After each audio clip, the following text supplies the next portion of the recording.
કેદારનાથ યાત્રાએ ગયેલા અમદાવાદના 19 યાત્રીઓ ફસાયા। ભૂસ્ખલનના કારણે ધારીદેવી મંદિર પાસે તમામ યાત્રીઓ 3 કલાકથી અટવાયા।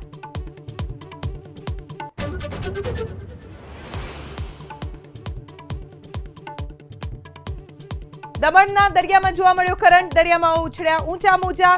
દરિયાકાંઠે જોખમી સેલ્ફી લેતા જોવા મળ્યા પર્યટકો।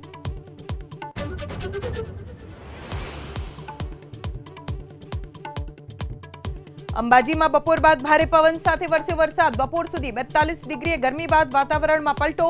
અંબાજીની બજારોમાં વહેતા થયા પાણી।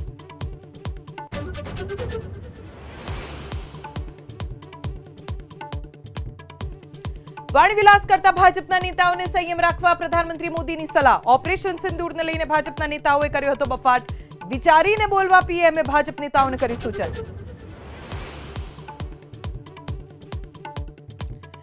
વિશ્વભરમાં પાકિસ્તાનને બેનકાબ કરવાનું અભિયાન તેજ। રવિશંકર પ્રસાદની આગેવાનીમાં ડેલિગેશન ફ્રાન્સ માટે રવાના।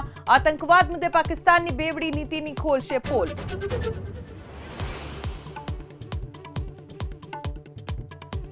પંચમહાલના મોરવા હડફમાં નકલી ચલણી નોટ સાથે ઝડપાયો આરોપી। બાઇકની ડિક્કીમાં મળી 500ના દરની 361 નકલી ચલણી નોટ।